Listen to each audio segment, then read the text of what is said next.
আমাদের জন্য একান্তই শোনা এবং জানা জরুরি।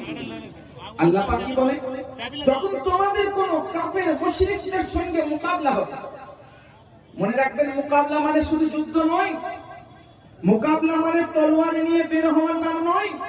মোকাবিলা মানে হচ্ছে যে আপনার খারাপই চায়, যে আপনার কল্যাণ কামনা করে না, যে আপনার বিরুদ্ধে আচরণ করে, আপনার দুশ্মনী, আপনার খারাপি, আপনার অকল্যাণের জন্য সর্বদা পরিকল্পনা করে, এমন ব্যক্তির যখন তুমি সামনাসামনি হবে, তখন ফাসবুতু, কি করো? দণ্ডায়মান থাকো, সাবিত রহো। এর মানে কি জানেন?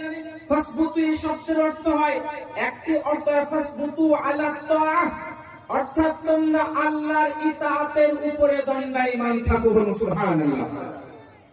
আজ সময় যত বেরোচ্ছে, যত ধরনের মুসিবত, যত ধরনের আমাদের সামনে প্রবলেম আসছে, আমরা সর্বদাই বলি what is the solution of this problem, কিন্তু এইটা আমরা ভাবি না যে আমাদের মনের ভিতরে একবার অবশ্যই নিজের চোখটাকে রাখা দরকার এবং কল্পনা করা দরকার যে আমাদের ভিতরের ত্রুটিটা কি।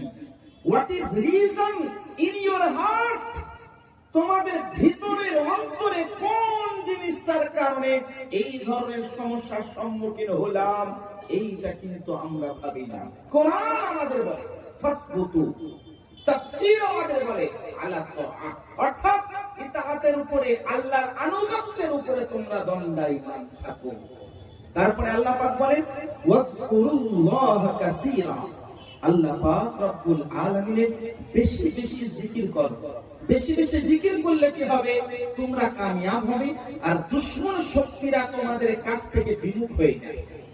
আজ বিজেপি বলুন, আরএসএস বলুন, এই ধরনের ইসলাম বিরোধী পার্টি দল, ইসলাম বিরোধী ব্যক্তিরা যারা সর্বদা সর্ব মুহূর্তে আমাকে, আপনাকে, আমাদের, আপনাদের শক্তিগুলো বিলুপ্ত করার অপচেষ্টা চালাচ্ছে, নানান ভাবে আমাদের বিরুদ্ধে এক বা আইনকে লাগু করার অপচেষ্টা চালাচ্ছে, মনে রাখবেন এই মুহূর্তে এই কোরআনী আয়াতটা আপনার জন্য অবশ্যই জানা দরকার।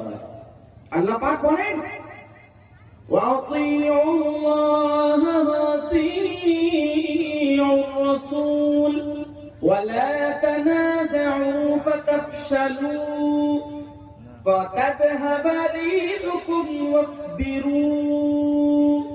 আল্লাহ পাক বলেন, হে ঈমানদার, আল্লাহর ইতাআত করো, রাসূলের পাকের অনুসরণ অনুকরণ করো, আর নিজেরা পরস্পরে ঝগড়া বিবাদ করো।